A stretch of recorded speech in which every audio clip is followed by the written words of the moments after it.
participantes estão no modo somente escuta. Muito bem, boa noite a todos e sejam bem-vindos a mais um webinar do conjunto de webinars que nós estamos a fazer aqui na plataforma do online.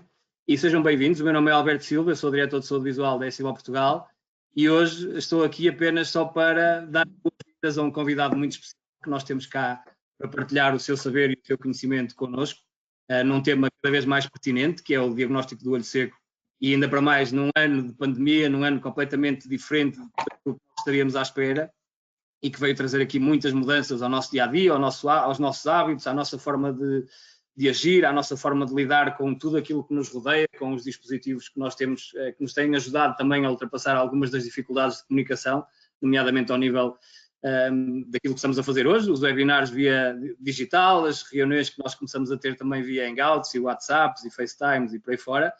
E vem-nos trazer aqui um tema super pertinente e que é fundamental nós também ouvirmos a parte da oftalmologia, que tem uma palavra a dizer exatamente nesta forma de lidarmos com tudo isto que nos rodeia, como eu estava a dizer. E gostava de dar as boas-vindas ao meu querido amigo professor Salgado Borges. Muito obrigado por estar aqui connosco, por ter aceitado este nosso convite e este nosso desafio, e tenho a certeza absoluta que vai ser um webinar, além do tema ser super pertinente, que vai ser super interessante por tudo aquilo que tem para partilhar connosco e por tudo aquilo que nós vamos hoje também aprender e se calhar reaprender e voltar a focar naquilo que é importante de ouvirmos nas suas palavras e no seu webinar. Portanto, mais uma vez, muito obrigado e boa sessão e até daqui a bocadinho. Passo agora, se calhar, a palavra ao Domingos. O Domingos vai fazer aqui uma pequena introdução de como é que o webinar funciona, como é que podemos colocar as nossas dúvidas, fazer aqui uma pequena apresentação do tema e do conteúdo e depois darmos início, então, àquilo que importa, que é ouvirmos o professor Salgado Borges falar deste tema e aprendermos todos mais um bocadinho. Obrigado e até já.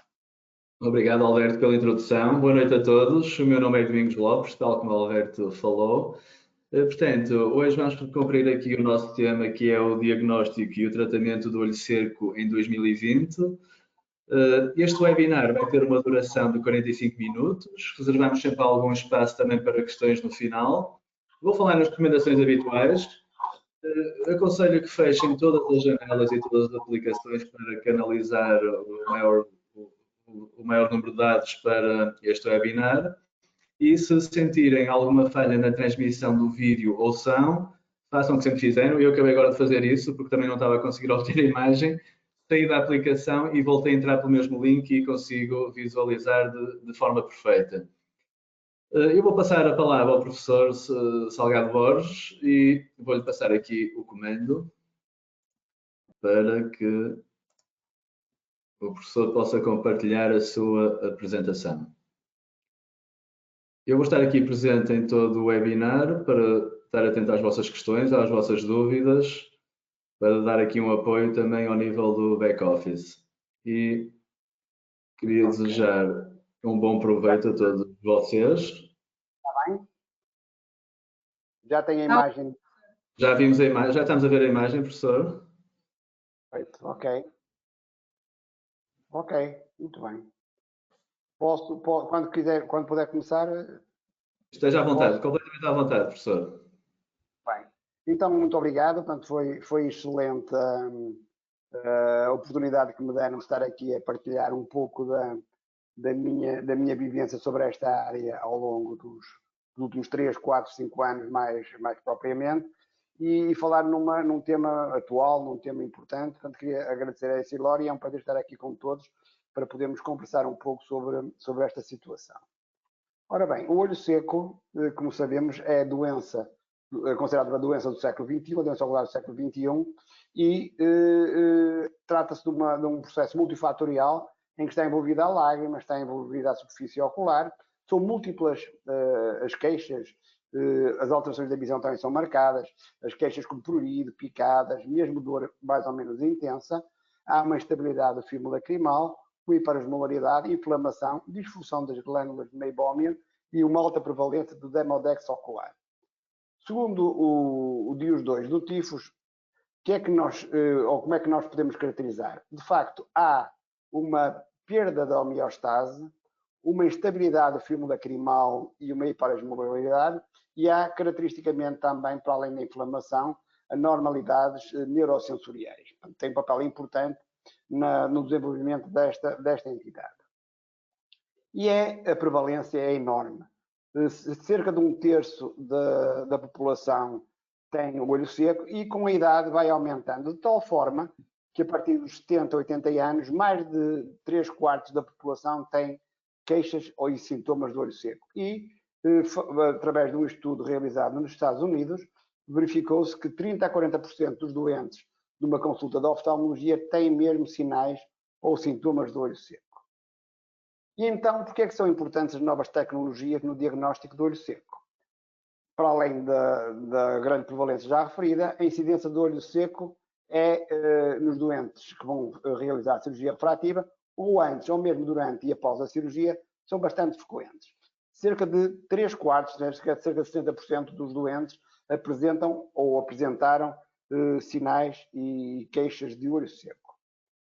Por outro lado, um aspecto interessante é que portanto, o olho seco é a principal causa de nós termos doentes insatisfeitos após uma cirurgia refrativa. E neste diapositivo aqui do lado direito verificamos o que é que se passa relativamente ao astigmatismo antes e depois de se corrigir, de fazer o tratamento do olho seco. Se fôssemos fazer uma abordagem cirúrgica antes de proceder ao tratamento, teríamos um astigmatismo superior a 3,5 dioptrias. Depois do tratamento, esse astigmatismo estava altamente diminuído. Ou seja, se fôssemos colocar uma lente tórica, se fôssemos fazer uma cirurgia refrativa por laser, se nos baseássemos nos dados antes do tratamento, obviamente iria ser um desastre. Portanto, temos que avaliar o doente, caracterizar e depois, antes de partir para a cirurgia, saber qual é o valor real que vamos encontrar na altura da cirurgia. E são múltiplas as causas do olho seco. Para além da idade já referida, os ambientes. Portanto, digo ambiente com, por exemplo, com ares condicionados, com aquecimento, os medicamentos. Vamos ver cá uma série de medicamentos, como os antidepressivos, entre outros, que causam, de facto, contribuem para o aumento do olho seco, as lentes de contacto, os lentes de contacto e as próprias cirurgias, cirurgia refrativa, cirurgia com lente intraocular, entre outros. Portanto, temos fatores exógenos.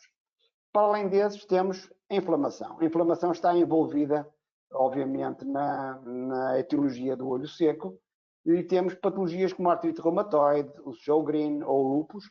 São situações, são doenças que, de alguma forma, causando ou estando envolvido no processo inflamatório, causam o olho seco numa situação mais frequente.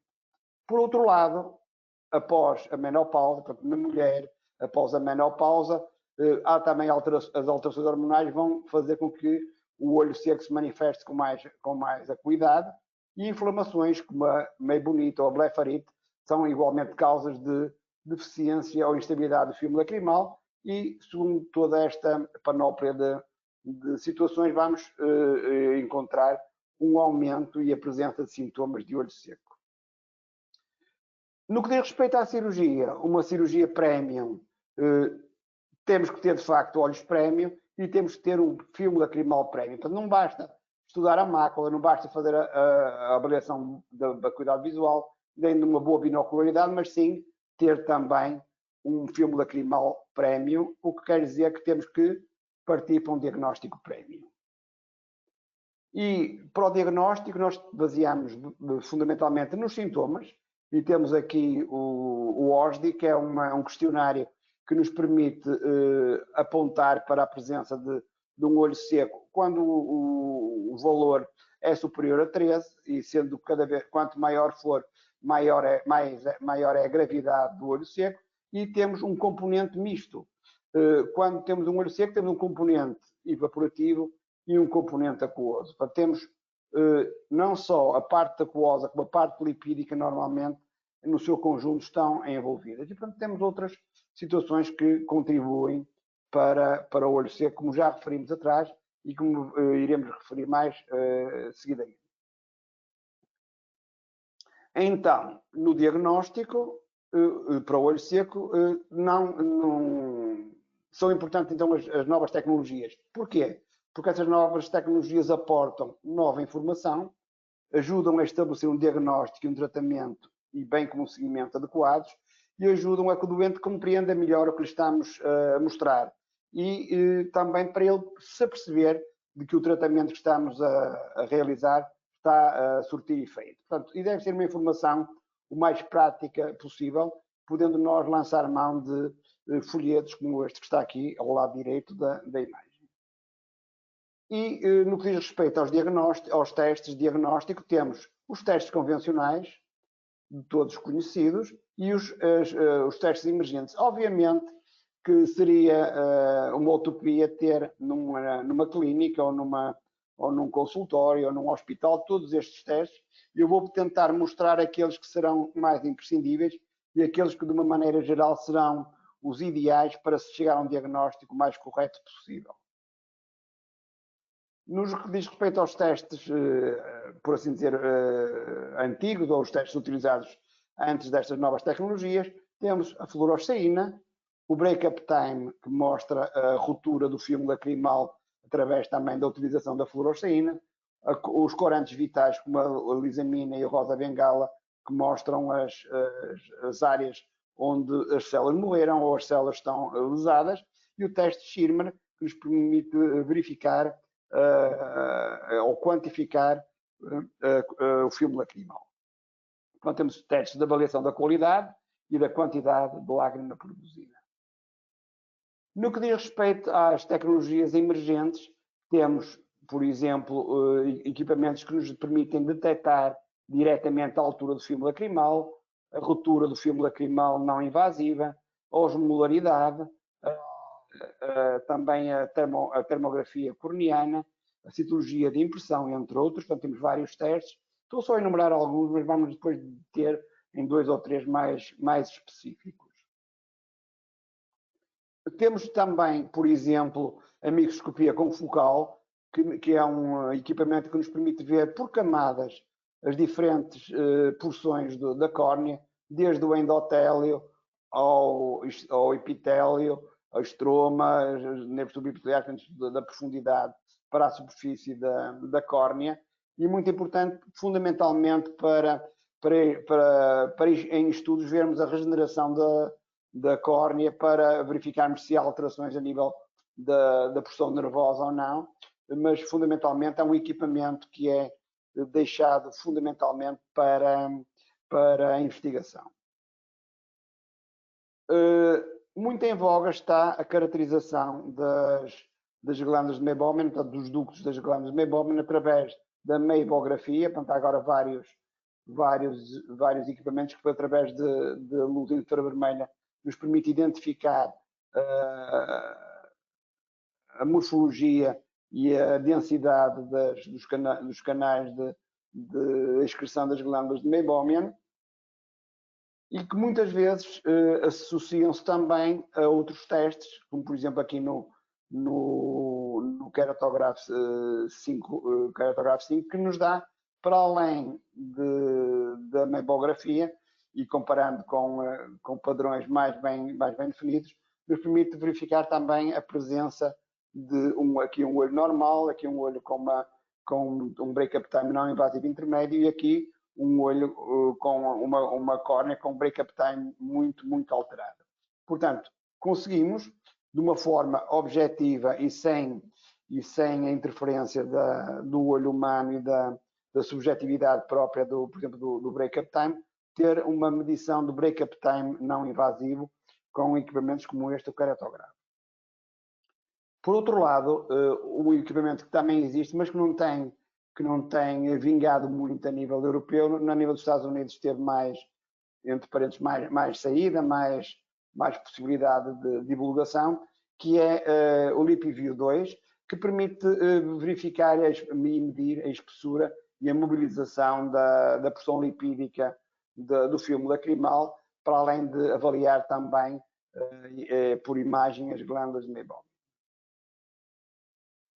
A qualidade da visão também é utilizada, e a percentagem ou a probabilidade de o filme lacrimal interferir na qualidade da visão tem sido bem demonstrada com o HDEA, que é um equipamento que muitos de vós conhecem, que dá para medir a qualidade da visão e para medir as alterações qualitativas da visão pelo índice OSI, que à medida que vai caminhando para o lado direito, a qualidade da visão e o próprio envolvimento do filme lacrimal mais influi na visão do dia a dia. Um teste importante que nos permite caracterizar e que, principalmente em estudos de classificação do olho seco, é muito importante, é a osmolaridade. O teste de osmolaridade, que aqui trago um exemplo, que é através do TR Lab, em que é removida por assim dizer, por capilaridade a lágrima e depois é feita uma medição da osmolaridade e em valores superiores a 308 miliosmoles por litro, teremos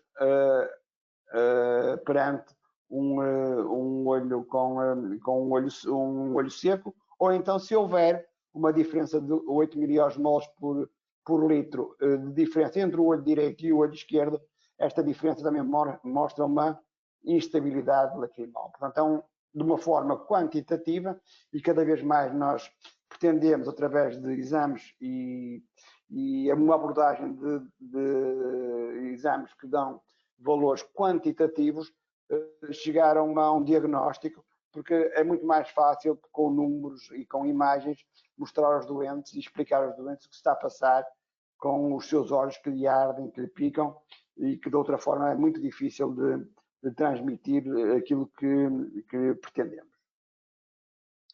Assim, e no que diz respeito ao diagnóstico, a informação deve ser do oftalmologista ou quem está a avaliar o doente para o paciente, deve se basear na história clínica, nomeadamente na medicação que possa estar a tomar, no ambiente, no número de horas que trabalha com o computador, se usa ou não usa, por exemplo, lentes de contacto, e nos sintomas, através do teste de OSDI. Através da biomicroscopia é muito importante também avaliar as estruturas anatómicas e os corantes vitais. A videoceratografia, que nos permite também mostrar de uma forma dinâmica o filme lacrimal, a estabilidade do filme lacrimal através do break-up time não invasivo, e quando o break-up time é superior a 12, 14 milímetros, estamos perante um break-up time normal. Para valores inferiores, significa que há uma ruptura muito rápida do filme lacrimal e estaremos perante uma situação patológica. Um aspecto também interessante é a quantidade da lágrima, que podia ser feita através da medição, através do teste de Schirmer, mas a altura do menisco lacrimal também, por exemplo, com as novas tecnologias, podemos verificar que um valor superior a 0,25, 0,3 milímetros é uma altura do menisco lacrimal atípica e anormal.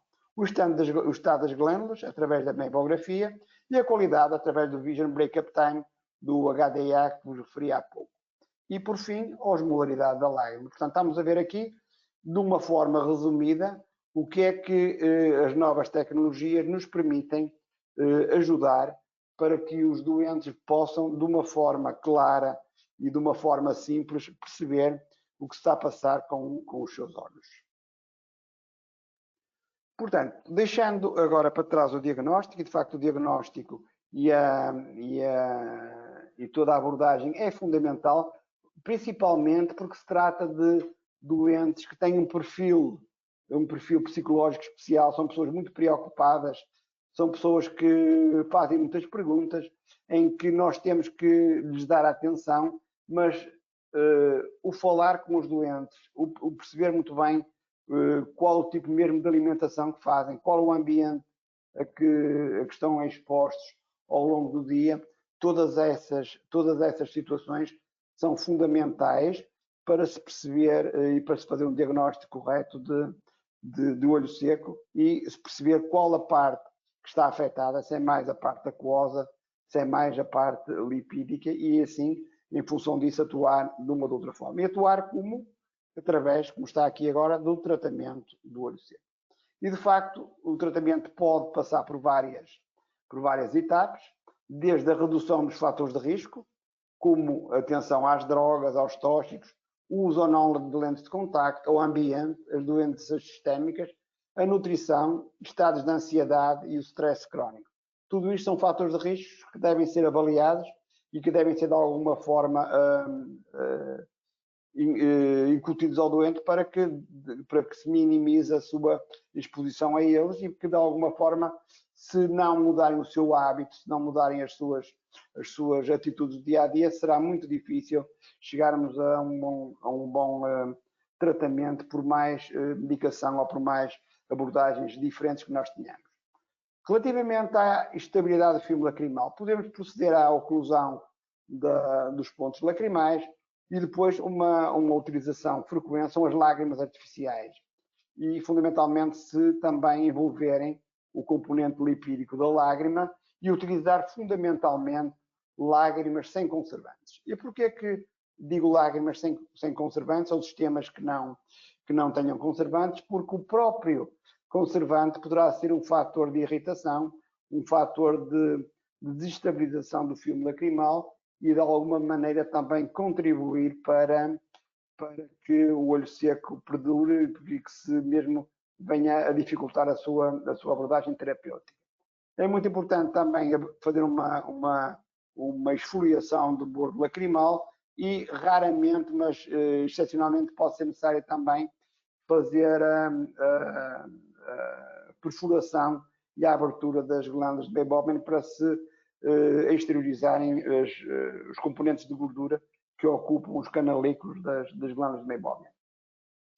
Portanto, para além destes dois aspectos básicos, devemos melhorar a inflamação, portanto, sabendo que o olho seco é um processo inflamatório e melhorando não só a inflamação como a própria osmolaridade. E podemos usar os corticoides, podemos usar imunossupressores, de todos conhecidos, já ouviram falar da ciclosporina e do Ikervis, e antibióticos, como por exemplo a doxiciclina, poderão também de alguma forma, ou MMP9, que são inibidores da inflamação, que podem de facto contribuir para a redução da inflamação, muitas vezes envolvida neste processo do olho seco e também faz parte do armamentário terapêutico de que dispomos. Por fim, podemos também melhorar o estado da superfície ocular externa e da córnea através da utilização da vitamina A e lágrimas artificiais com aspectos protetores mais específicos e não queria deixar de chamar a atenção para a utilização do próprio soro do indivíduo ou do endorrete, que não é mais do que a remoção de sangue dos doentes e um concentrado de plaquetas que vai ter uma ação de regeneração, uma ação de analgesia e um componente também muito interessante na resolução dos olhos secos, principalmente dos olhos secos mais graves. Ao longo destes 2 últimos anos tivemos a oportunidade na clínica de utilizar nos doentes com olho seco mais grave o endorrete e numa grande percentagem de doentes os resultados foram muito, muito satisfatórios.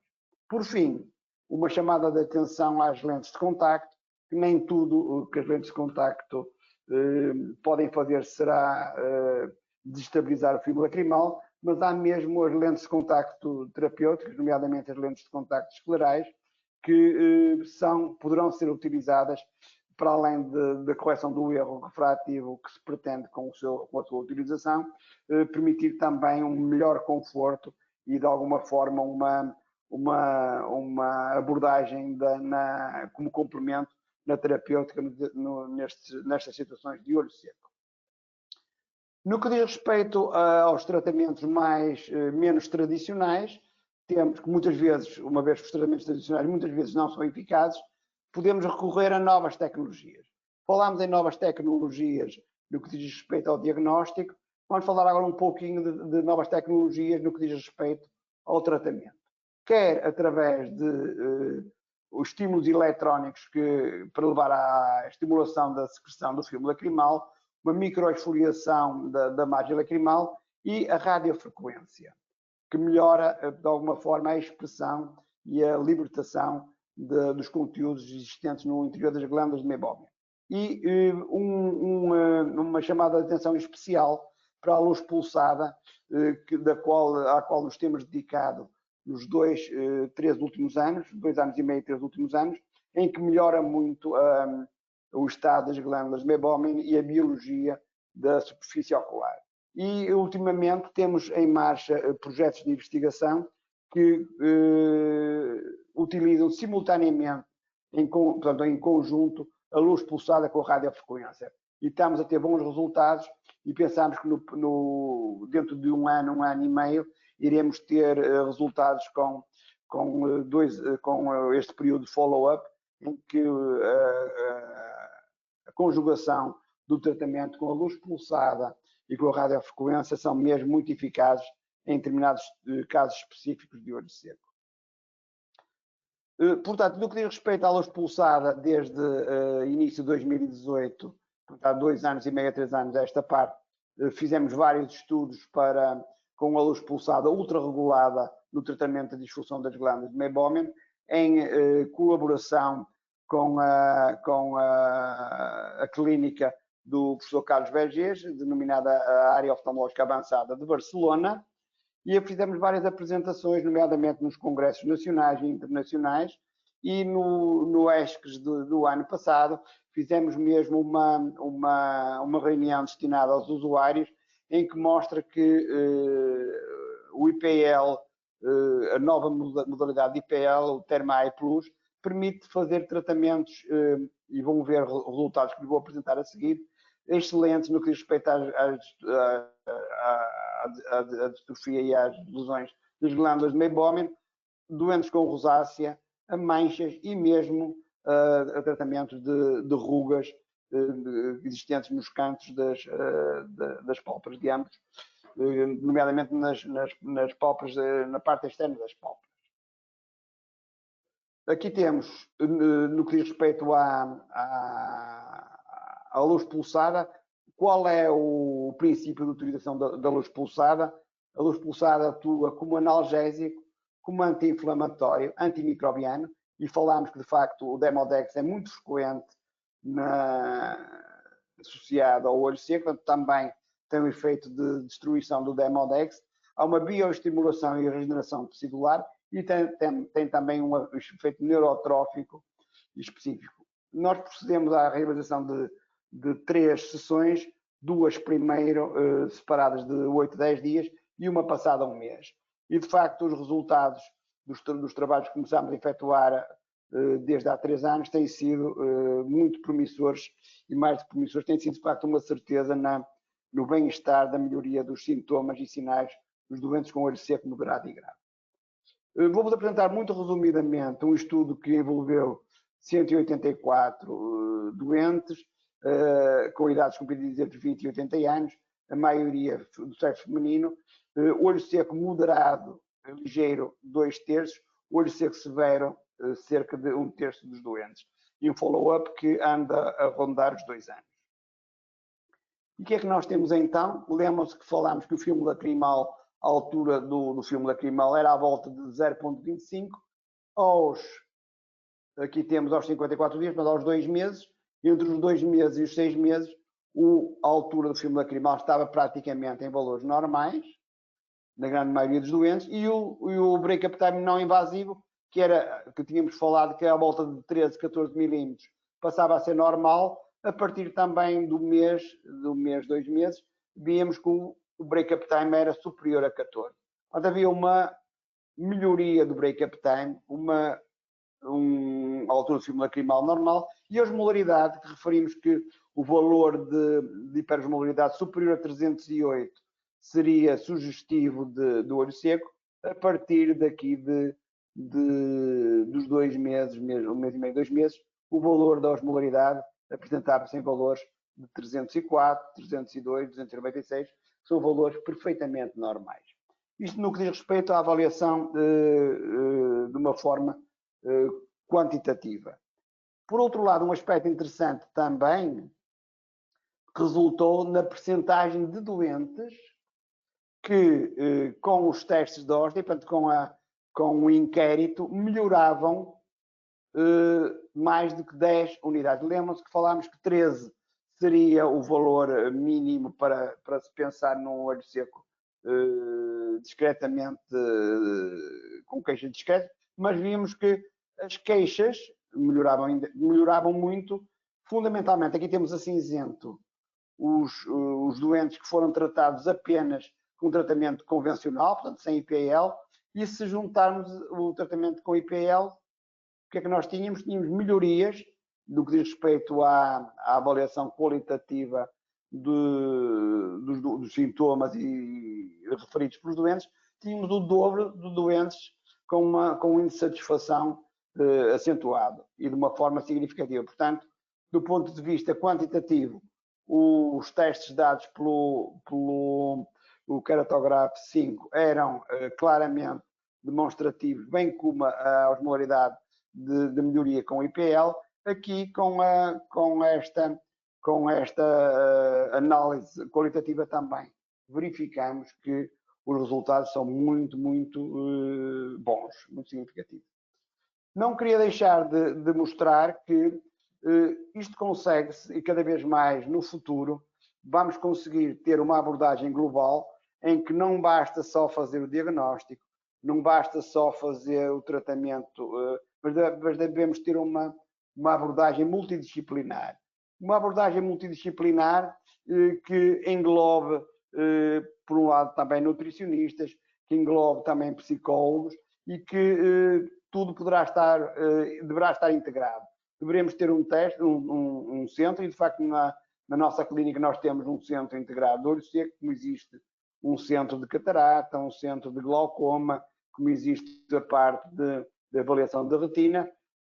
Faz todo o sentido ter um centro integrado de olho seco, onde tenhamos os equipamentos e possamos ter ao nosso dispor o conjunto de tecnologia para o diagnóstico e para o tratamento dos doentes com olho seco, que nos chegam, de facto, com queixas muito incapacitantes. Portanto, o centro integrado, onde temos, são tratadas todas as doenças que de alguma forma estão relacionadas com o olho seco. Nós damos também por sistema, e aqui trago uma folha que mostra como é que o olho seco, temos aqui os 10 mandamentos, para fazer uma comparação com os 10 mandamentos, temos os 10 mandamentos do olho seco, dizendo que o olho seco é uma doença muito frequente, que o olho seco está relacionado com as alterações hormonais, portanto, mais frequentemente nos doentes com alterações da tireoide, na altura da puberdade e principalmente após a menopausa, que pode associar-se a outras doenças, o acne, a rosácea. Portanto, há muitas doenças dermatológicas que de alguma forma estão relacionadas também com o olho seco, e melhorando a blefarite, melhorando os sintomas, curiosamente também melhora a zona periocular destes doentes que têm acne, que têm rosácea, ou que têm também lesões reumatológicas que envolvem alterações mais ou menos marcadas na córnea. Por outro lado, também o uso de produtos químicos, portanto, os rímels, a maquilhagem, portanto, todos os produtos de limpeza, o próprio fumo, portanto, são produtos químicos que vão complicar e vão contribuir para o olho seco mais marcado. E medicamentos, já falámos também dos estrogénios, dos antidepressivos, medicamentos que podem contribuir para um olho seco se desenvolver e se manifestar com mais gravidade. Por fim, fatores externos como o vento, o ar-condicionado, os aquecimentos, o uso excessivo das lentes de contacto. As lentes de contacto devemos ter a sua utilização estritamente durante o período e com as características adequadas à avaliação que é feita dos olhos e do filme lacrimal antes de ser prescrita a lente de contacto.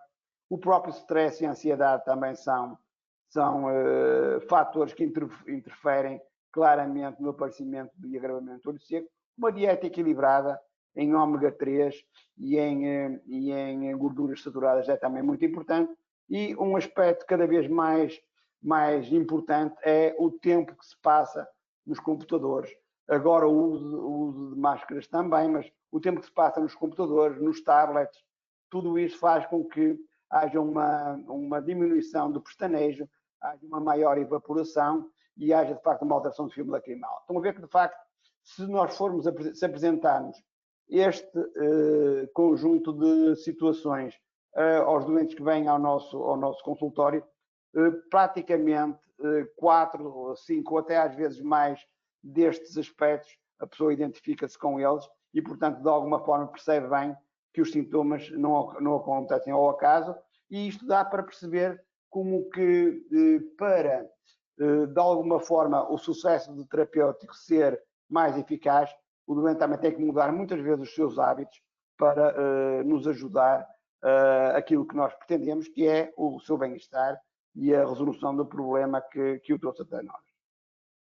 E, portanto, a informação deve ser uma informação prática, com os folhetos, com estas placas que nós apresentamos aos doentes e que, de alguma forma, nos dá para mostrar a quantificação que é dada pelos equipamentos e para perceberem bem o que é que nós podemos fazer por eles. Também ter folhetos explicativos do que é o olho seco e as alternativas que nós temos, quer no diagnóstico e no tratamento, e a divulgação. A divulgação é fundamental, quer a divulgação através mesmo dos próprios meios de comunicação social, o rádio, o jornal ou a mesma televisão, para que as pessoas se apercebam que isto de facto não é um mito, é mesmo uma realidade nos dias de hoje.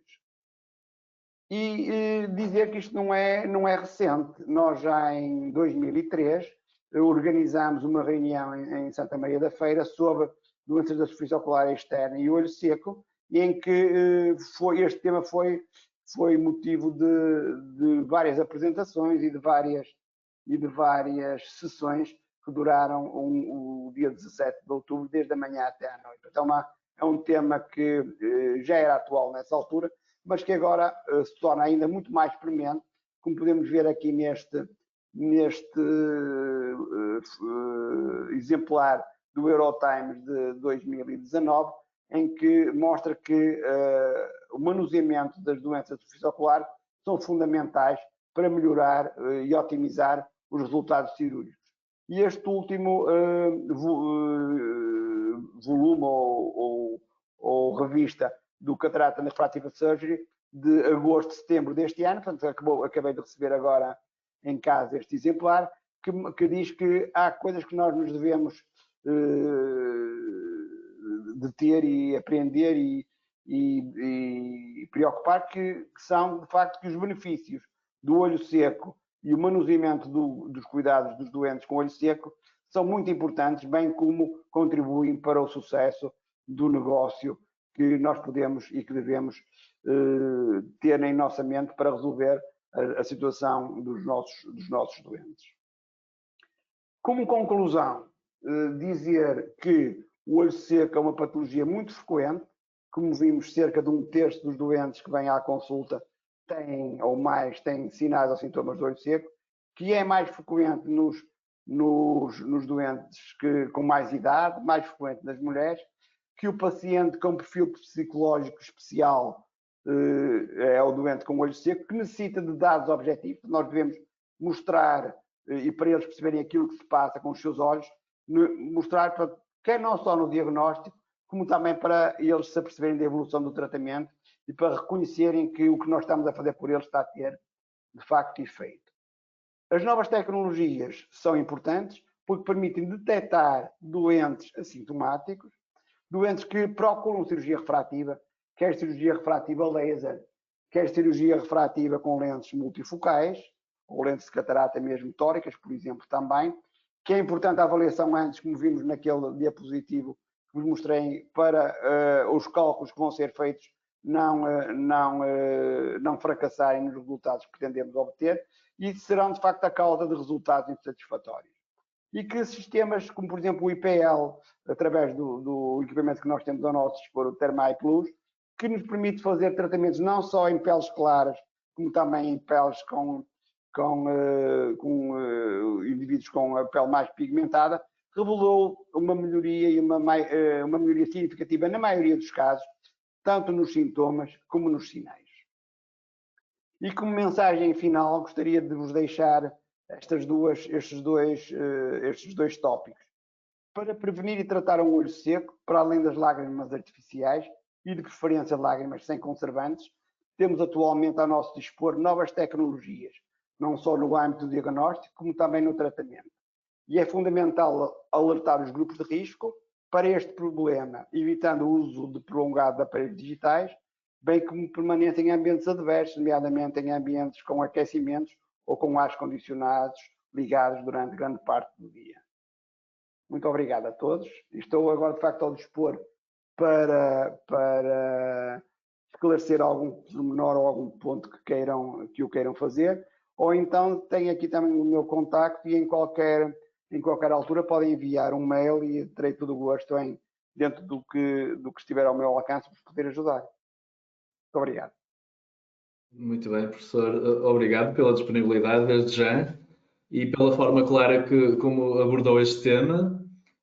Vamos dar aqui um compasso de espera enquanto as questões chegam. Já temos aqui algumas, vou interessante analisá-las. Eu começo por uma questão que eu sinto no meu dia a dia, que se relaciona com o uso das máscaras. Pronto, acho que todos nós sentimos um bocadinho que o uso da máscara influencia a nossa lágrima e sentimos o nosso olho um bocadinho mais seco, até perturba um bocadinho a visão. Tem algum conselho para nos deixar relativamente a este ponto? Eu acho é assim, no dia a dia, a máscara de facto interfere no normal funcionamento da lágrima, mas, por exemplo, estando em frente ao computador, se não estivermos em contacto com outras pessoas, não a devemos usar, como é óbvio, porque de facto vai contribuir para uma alteração da evaporação e uma alteração do próprio normal funcionamento do filme lacrimal e das próprias lágrimas. E um aspecto, já que falou em lágrimas, é um aspecto engraçado e interessante que me lembro agora, que é o embaciamento. E todas as pessoas, não há ninguém que não se queixe que com o uso das lágrimas os seus óculos se tornam difíceis de ter uma boa performance. Eu próprio, a operar, tenho de facto muita dificuldade com a máscara de operar e tenho que utilizar de facto adesivos antialérgicos para evitar que o vapor da respiração não evapore, não embacie a lente dos óculos. Portanto, eu acho que é importante nestes dois aspectos, na normal lubrificação e também aproveitar que nesta altura de confinamento o que acontece é que o número de horas que uma pessoa está exposta aos aparelhos digitais e aos computadores é muito superior, se calhar, àquela que eu fazia antes. Muitas pessoas estão em trabalho online, do número de horas que estão expostos aos ecrãs e à utilização da visão para os trabalhos do dia a dia são maiores e, portanto, acaba por pestanejarem menos. E uma regra que eu costumo preconizar, que é, ao fim de 20 minutos, parar uns 20 segundos e olhar para 20 pés ou 6 metros e pestanejar um pouco. E se ainda assim estiver com algum desconforto, aplicar uma lágrima artificial, de preferência sem conservantes, para melhorar a sua performance visual e depois retomar o trabalho com melhor desempenho. Ótimo, isso ajuda imenso porque de facto já respondeu também aqui a algumas questões, que muitas delas estão focadas no uso de tecnologias digitais. Quanto ao embaciamento, acho que temos uma boa solução, a Essilor tem uma solução muito interessante nesse campo. As questões também estão muito centradas falarmos dos mais velhos, das mulheres, etc. Mas agora era interessante também pensar nas próximas gerações, portanto, muito influenciadas pelo uso destas tecnologias, o que é que vem aí, como é que a gente vai fazer esse aconselhamento. Isso eu acho que é focar um ponto importante que eu não foquei diretamente nesta apresentação, mas o que acontece é que as crianças, e há vários estudos que o demonstram, que a maioria das crianças passa pelo menos 3 horas, e crianças com menos de 10 anos, muitas vezes, às vezes com 5, 6 anos, passam mais de 3 horas com os tablets, com os telemóveis, portanto, e a utilização muito mais vulgar do que acontecia antes com esses equipamentos. Que para além de terem, de facto, uma importância grande na manifestação do olho seco, tem também importância no efeito que a própria luz azul e a luz azul ultravioleta lhes pode também, no futuro, não sabemos, mas no futuro, esse efeito cumulativo de exposição à luz irá também, de alguma forma, agravar o seu estado visual e a sua saúde visual. No entanto, é importante ter em linha de conta que toda a ergonomia para a distância que nós estamos do ecrã, o bom posicionamento, portanto, nem estar alto demais, nem baixo demais, a distância que estamos, como digo, e a utilização de lágrimas artificiais, tudo isso cada vez com esta era de cada vez mais a parte digital estar no dia a dia, isso veio-se agravar de facto nesta fase de confinamento em que se multiplicou o número de horas que o trabalho em casa veio substituir muitas vezes o trabalho feito nas empresas e, portanto, se agrava. Muitas vezes não tínhamos as condições, exatamente. Muitas vezes não tínhamos as condições em casa que tínhamos no trabalho, portanto, vai ter impacto ao nível de todo o organismo. Sim, enquanto atravessa-se o jardim e tal, e as coisas, não, agora passa-se o dia em casa, é muito diferente. É verdade, sim senhor. Aqui uma questão mais técnica, penso eu, em relação à esfoliação do bordo palpebral, que foi referida, como é feita essa técnica? Assim, há várias formas de o fazer. Eu costumo utilizar, normalmente é uma técnica um pouco dolorosa, mas eu não costumo, portanto, uso apenas um anestésico local e com uma broca, semelhante a uma broca de cortes estranhos, principalmente quando os orifícios de saída das glândulas de Meibomian têm aquelas concreções ou têm acumulações de gordura mais solidificadas, a própria brocazinha consegue remover essas concreções. A utilização de estiletes que penetram mesmo nos orifícios de saída das glândulas de Meibomian, isso é bastante doloroso e eu não costumo utilizar por sistema essa técnica, que também está indicada em algumas situações mais graves. Mas a esfoliação, até mesmo com o próprio cotonete, muitas vezes o umedecido consegue remover essas concreções do bordo da pálpebra, diminuindo de facto a inflamação e a irritação e melhorando de alguma forma a blefarite. E a utilização também, muitas vezes à noite, porque à noite as pessoas não pestanejam tanto e a aplicação de um gel ou de uma pomada rica, por exemplo, em vitamina A, ajuda também bastante os sintomas do olho seco. Isso, por um lado, quando a inflamação é uma inflamação mais aguda, e temos, por exemplo, no caso de um chalásio ou de um urdelo, a utilização do calor é importante para melhorar o estado da pálpebra. Curiosamente, todos sabemos que a inflamação, o calor agrava a inflamação. E, portanto, muitas vezes a utilização de protetores frios, e muitas vezes há protetores que se guardam no congelador e depois à noite se colocam sobre as pálpebras, de alguma forma, nos casos mais graves, não agudos, podem também melhorar os sintomas de dor e desconforto nos doentes com olho seco moderado e grave. Exatamente. Também deixou aqui uns bons conselhos, que também já respondem aqui a algum conjunto de questões.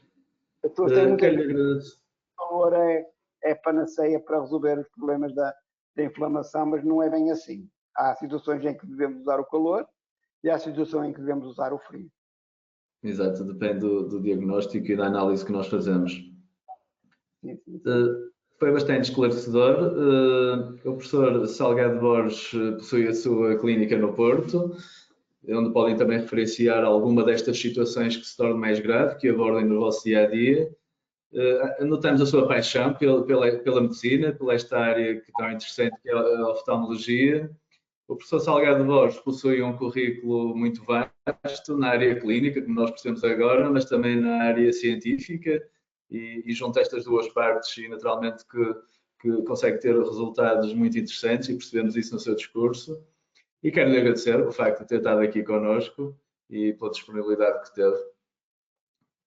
Muito obrigado. É enorme estar aqui e, portanto, estarei disponível para sempre que me solicitarem, dentro das minhas possibilidades, responder àquilo que necessitem.